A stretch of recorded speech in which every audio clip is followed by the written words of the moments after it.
All right. So just tell me how you got into comedy, where it began. I started in Oklahoma. I did an open mic, like as a dare, and I remember getting addicted to the laughs, and then that's kind of why I started doing it. It's kind of like I didn't really want to do comedy, um, but it was kind of like finding out that I'm good at football.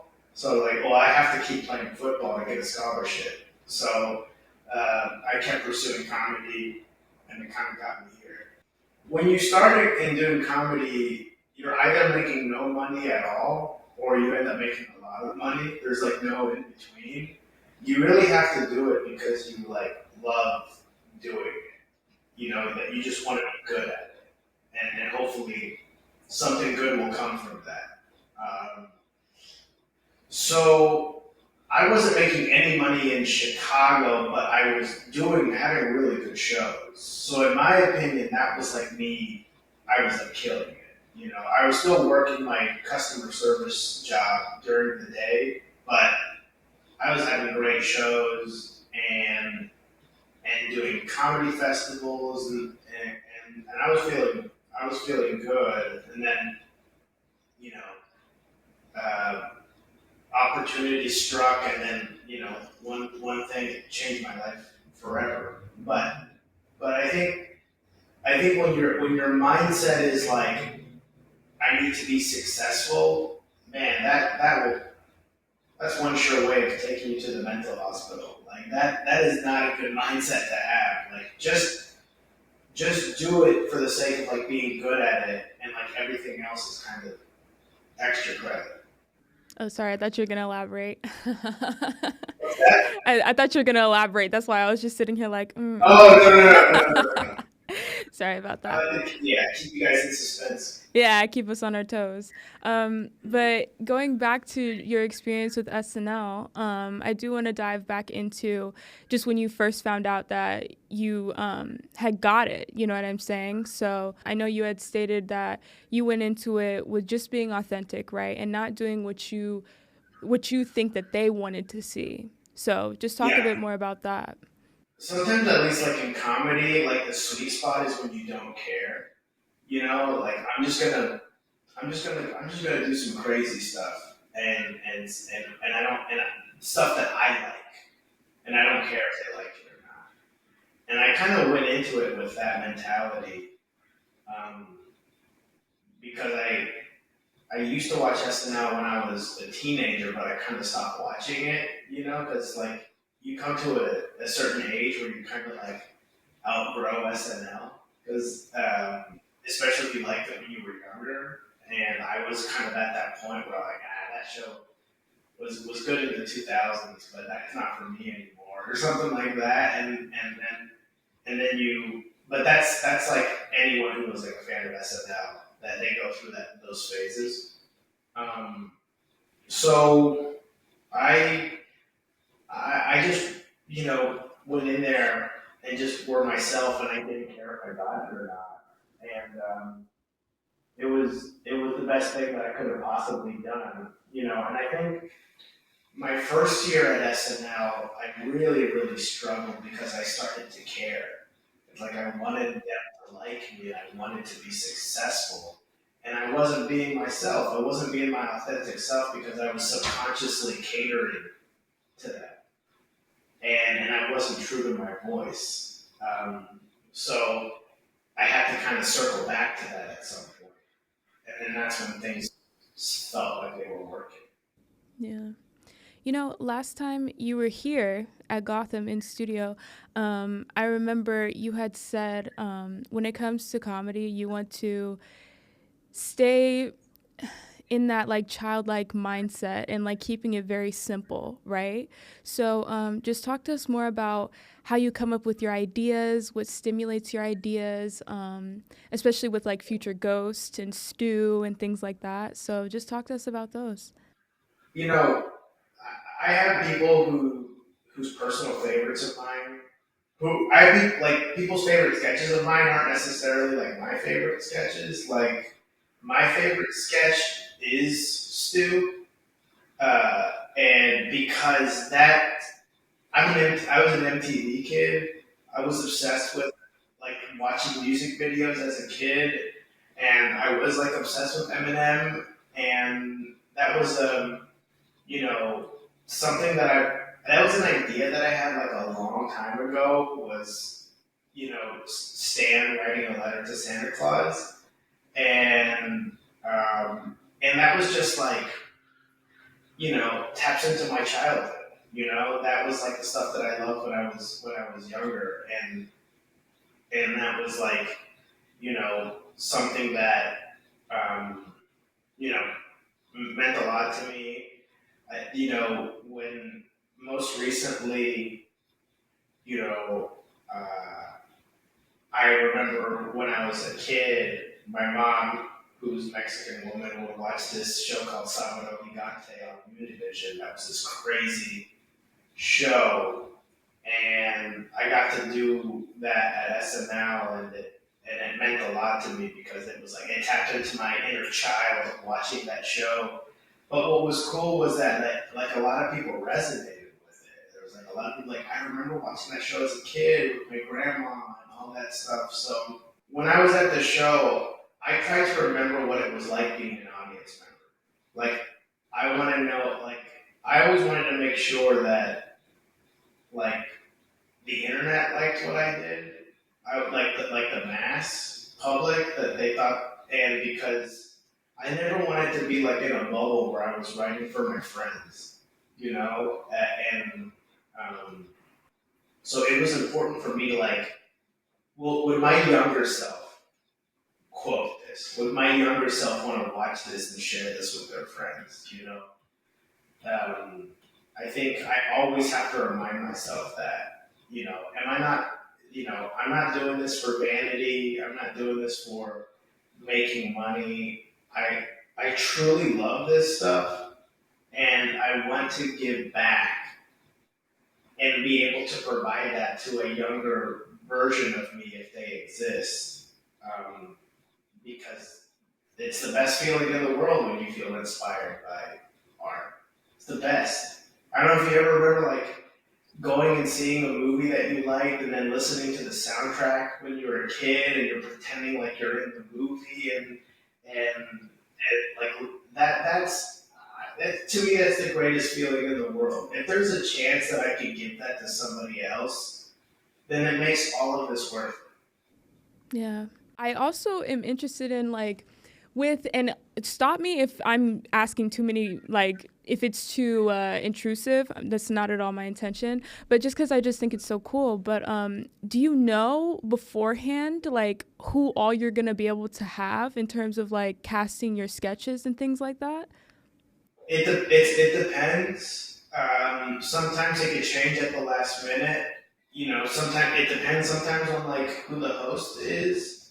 Sometimes. So the season that I did Stew, it was during the pandemic, and like that to me was like I'd never worked with Pete before, Pete Davidson, and that to me was like um, I don't know what version of Pete we're gonna get because he's dealing with you know breaking up with pop superstars and going through a lot of stuff like in the news. So I was like a little bit worried about what version of him we were getting, but I was like, if anyone can do Eminem, it's Pete. I mean, he has the hair already. I remember being nervous, like pitching it to him because I didn't know. I thought he hated me or something, and I was like, and then he like loved it, and then it became like I think he also was like motivated, like I really want to make this good, and it was like a great marriage, like it was, it was like, and I hate to use this comparison, but it was like when the Chicago Bulls got Dennis Rodman, and people were like, Dennis Rodman, that guy's crazy. I don't know, we should get this guy, and then Dennis Rodman becomes like the third best player on the best NBA team of all time, and it's like we like unlock something. A lot of times I wrote sketches that are like, there's no way they're gonna make this. There's no freaking way. I remember we wrote a sketch where with Timothy Chalamet singing, and we didn't know he could sing. And then we did it, and now he's playing Willy Wonka in the full musical, and he's Bob Dylan and stuff like that. So I like to take a little bit of credit for that. To be like, I felt like we were the first ones to unlock that. Yeah. And Chris Rock, tell me about that Yeah, experience. Yeah. I remember Chris is just like I'm. It's just like hanging out with another stand-up. He's like showing me like videos of weird rappers on his phone, and I'm just like dying. Like, where the fuck did you find this guy? So to me, it's just like it was just hanging out with I love to stand-up comedians. Like most of my friends are stand-up comedians, and you know, it's just great to just talk about random pop culture stuff and random things all the time, and you forget that you're talking to this guy who I like looked up to as a kid, you know. Um, yeah, I mean, great guy. I'm interested in how much creative control you have over your sketches once you put them on bodies and you cast people. Surprisingly, a lot. The, Really? the show gives you a lot of. I mean, maybe that experience was unique to me, but I I felt like I had a lot of creative control. Obviously, like I didn't have many chances up to bat. It wasn't like I had a sketch on every week. Um, you know, but once they chose your sketch, because we read like 40 sketches a week, and of those 40, they pick like 10 of them.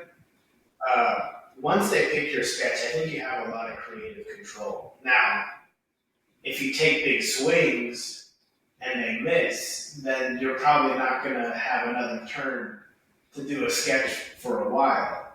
When you get a sketch, you produce the sketch. You're in charge of what props are being used, what the sets are going to look like. You're basically directing it.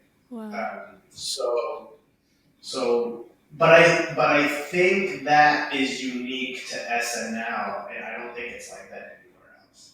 Mm. So has there ever been a time when you do put up a sketch and it gets done and you're like, okay, but it might not have been exactly how you envisioned it, and you're like, I don't know if I really, you get what I'm saying? Yeah, 100%. Yeah. One of my favorite things that I got to work on was we wrote a sketch where Kieran Culkin is like a jockey, like at the Kentucky Derby, and he's riding the horse like a skateboard, like and like to like Tony Hawk Pro Skater. And in my mind, that was like so funny. It killed at the table, and the audience did not like it at all. Like, this is too weird. I don't get it.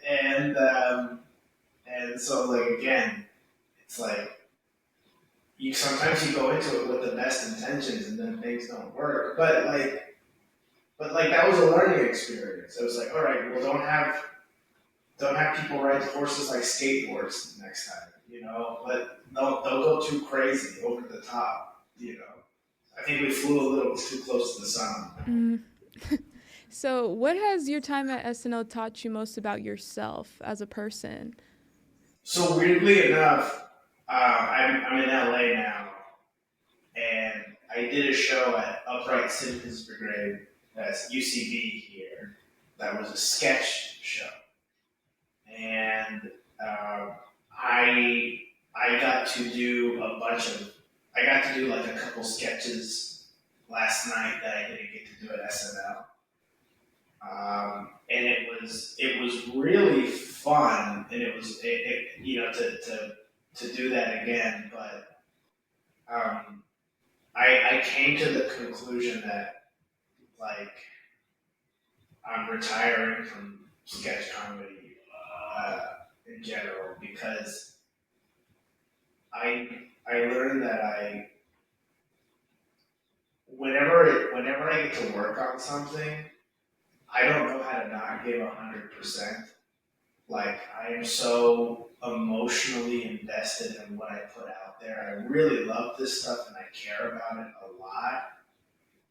Um, like I take rejection hard. I'm a bit of a perfectionist from what people have told me.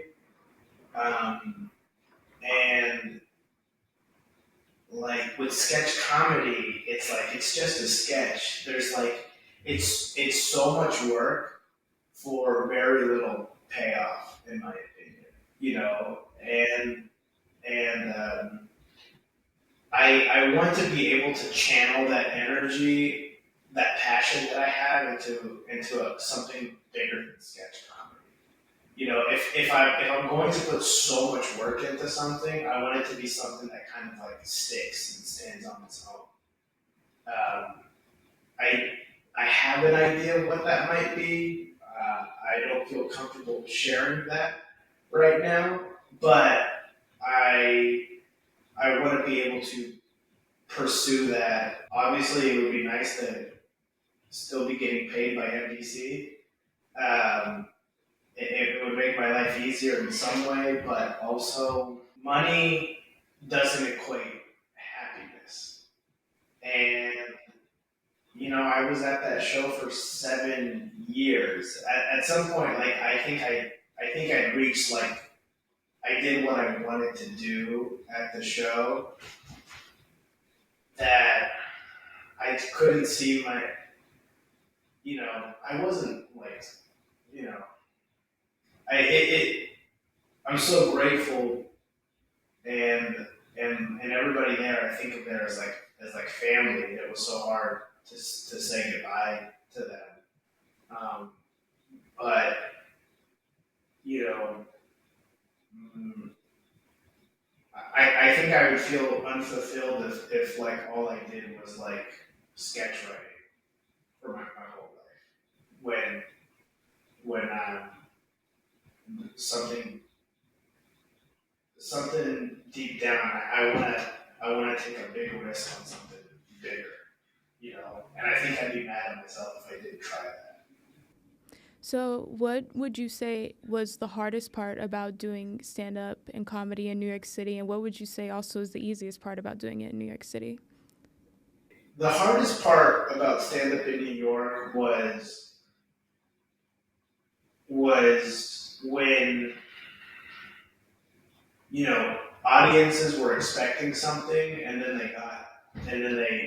they weren't when audience didn't like me. I don't know how else to say it. Oh, okay. That was, yeah, the I, you know, uh, there was a time during the pandemic or no, there was a time like in like 2018 all the way up to like the pandemic where comedy started to feel a little bit like people were giving like political speeches on stage. And I was always like a silly person doing like little, you know, sound effect jokes and things like that. And sometimes audiences didn't want just the silliness. I will defend that to my grave, where it's just like, yeah, the world's kind of a bad place right now. And the way how I help is by offering like a distraction to that. Like if I can make you just like not worry about the bad stuff for like 10 minutes, I think I think that's a noble thing to do. I think that's good for your mind and your soul to just be able to just like laugh, you know. Um, but it sometimes uh, the audiences didn't want the silly stuff, you know. So I think that era is now gone though. I don't think that's a thing anymore. Um, but and I guess what's the easiest thing? Getting up on stage. I mean, in New York, there's so many places to perform. There's so many clubs. There's so many indie shows in Brooklyn. I could go up anytime I wanted, And in comparison to LA, there's almost no stand-up scene here besides like the comedy store. So that's been like a rude awakening, big time. It's like I love performing. For me, like stand up is like the equivalent of getting like a coffee in the morning. Like I start to get if I don't get it, I start to get a little anxious or I'm like I groggy, you know. So um, that if you want to become a stand up, moving to New York, man, that's a place where you can really grind and get the reps of the stage time. Because at the end of the day, when you're starting out, that's the most important thing is just getting as much experience as possible. You know. Yeah. I would say if you do want to become a stand up and you're starting out and move to Chicago, go to Chicago first. Go to Chicago for 4 years. Treat that like comedy college, and then come back to New York or LA, and people will look at you differently. They're like, "Oh, this guy is built different."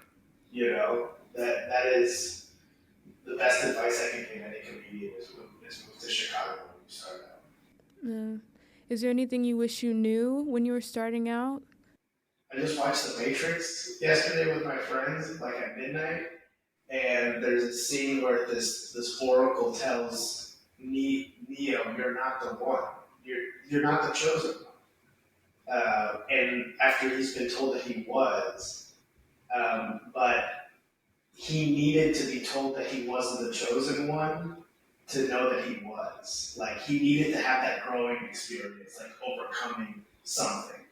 So I don't feel like I don't know like you know what well you know what I would say now is like stand up comedy has changed so much since I started, which was like in 2009.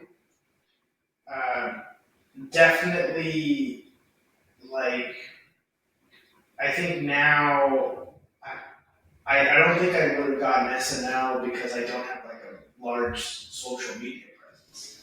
Okay, I You was know, gonna I get think into that after this yeah. answer, but yeah. Oh, okay. Yeah, I think that's what's changed. That Hmm. if you're not putting yourself out there, no one's gonna recognize who you are. I mean, the way how things are done before, like no one's gonna see you at a show and be like, I have to sign this person. Like you have to have your social media presence is now like a proof of concept that Hmm. people want to see you and they want more of you. So people from my generation hate it for the most part, and they but you have to learn how to adapt. I would say that's my advice. Just you have to be willing to adapt and change with the times, and not scoff at like I hate. Okay, so you hate crowd work clips. You hate posting stand-up clips. Well, is there something else that you could do in that format? You know, is there something that feels authentic to you? But at the end of the day, it's like people need to know who you are, and that's the best way for people to you know to find out. Yeah. It gets sometimes you're just like, I my focus is the work or my focus is the connection to other people. And for you in this sense, it's making people laugh, right? And affecting people and actually touching their spirits, right? And their souls, not to get too deep, but I'm just saying like social media just seems so non-personal for very personal work that we do. You know what I mean? Right. So Right. sometimes it gets a little daunting, you know? I, I, I can't imagine being a younger person and telling them this, but it's like, and I'm guilty of it too. Is like try to separate your self worth from social media. Yeah. Like don't equate the likes to how much your worth is, and I'm guilty of that too. You know, it's just like some things hit and other things don't, and I think consistency is so. so important. Um, and yeah, and also just treat it as like a marketing thing. It's not like your whole life isn't social media and stuff. I'm doing a better job of when I post a video, I like don't look at the notifications. Mm. Like I try to wait like a day, and then I see the likes as opposed to 6 years ago where I was constantly like refreshing to see who liked it, all that stuff. And it's like, what an awful way to live. I know. Yeah. So it's addicting. It's addicting, and it truly has an effect on you. And we all kind of like, it's crazy. Anyways, is there a class, a habit, or practice that you would highly encourage our listeners to start incorporating into their process? I know you said um, doing just getting up on stage, right, and getting those reps Yeah. in. But what else? Something I just started recently, and I wish I would have started longer, but I'm now journaling. And do you journal? I do journal, and it's so funny because every time people are like, I've been journaling, and it's the same tone and pitch, just like that. It's like this revelatory thing. Yeah. Yeah, I've been told multiple times I should do it, and then it's like starting out is always the worst. But now I've gotten consistent Hmm. with it. What am I like the 50th person that said the same answer to this question? No, just in my life, just people I've interacted with who've Oh, spoken you're about right. journaling. Oh, Yeah, okay. yeah. No, yeah, I'm a hack. But no, I'm journaling is for one like therapeutic, you know, uh, and it kind of centers me. You know what I mean? It's like, okay, I'm feeling anxious. Well, it's probably because of this feeling that is actually not real.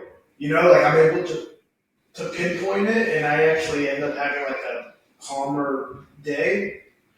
And also, especially if you're a writer, it's a good way to just be like it's kind of like a good start to your day in terms of like being productive, in terms of writing uh, uh, stuff. So in that sense, it's been really good for that. Um, so yeah, I try to do it every day, and if I start journaling, then it makes it easier for like me to like finish writing the script, Mm.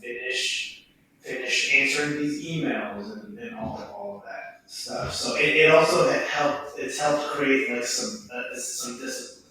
Yeah. Take care of your mind a lot better because it's like now you Yeah. can see your mind on the page, right? Well, I have a story. I heard this story.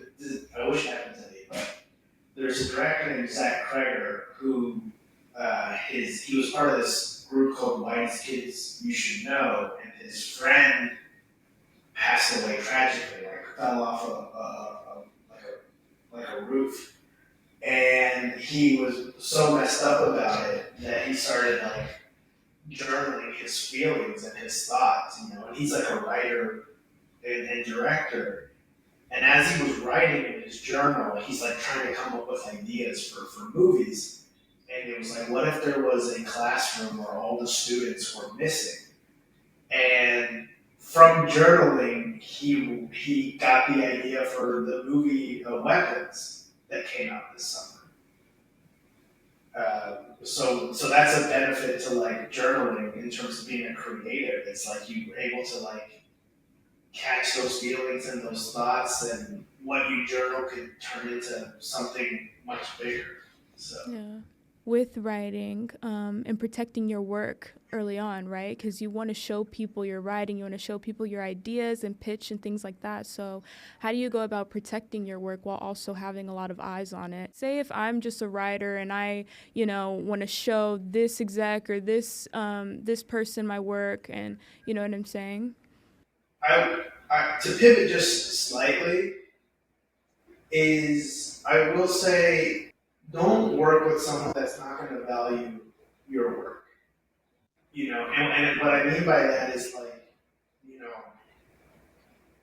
I've heard so many stories just from being in LA of people writing and working for someone, and then that person taking all the credit for somebody else's, and like people, and some people were like snake oil salesmen, and they're like, I'm gonna make you a big star or this, and then they basically take their work and claim it as their own, you know.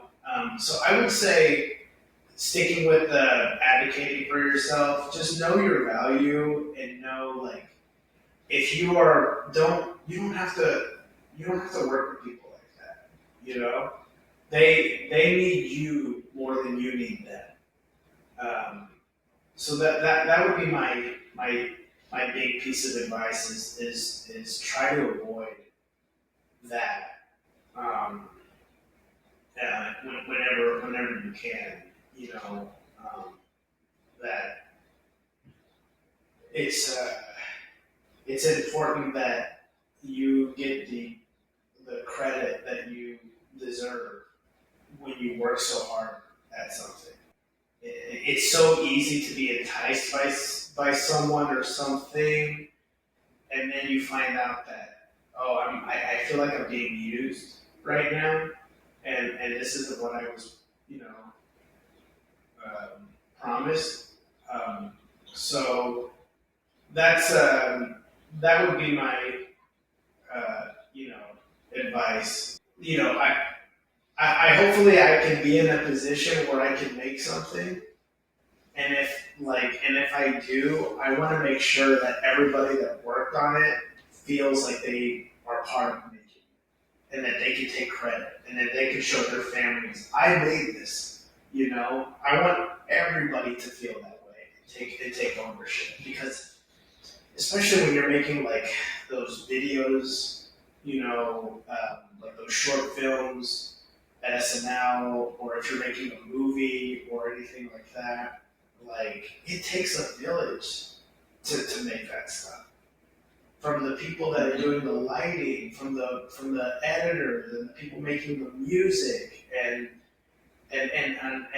people that are making the props and the puppets and all of that. It's you know um, I don't think we ever talk enough about those people and how much they deserve their flowers too. Because if not for them, we wouldn't be able to do anything. If it wasn't for them doing what they love and being so good at that specific thing, it kind of brings everything all together. A lot of times we praise an actor's performance in something, and deservedly so, but we can't forget the writers that write the stuff. We can't forget that they gave them an opportunity to cook, you know, and not take those people for granted, you know. Giving value and in the spotlight, and not even the spotlight, but just appreciation to like the fourth, fifth, and sixth page of the credits. Like Yeah, those people are yeah, so the foundation of the kingdom. It's not just the face of the yeah, kingdom. yeah. Has there ever been a moment in your career that it was crushing, or it might have been a no that you got, but it truly catapulted you, whether it be career wise, in writing, comedy, or even just as a person? I mean this more so in the sense of like transmuting energy, right? Where you kind of take it and use it to your benefit. So I'm interested as to what that experience was for you and how you were able to transmute it.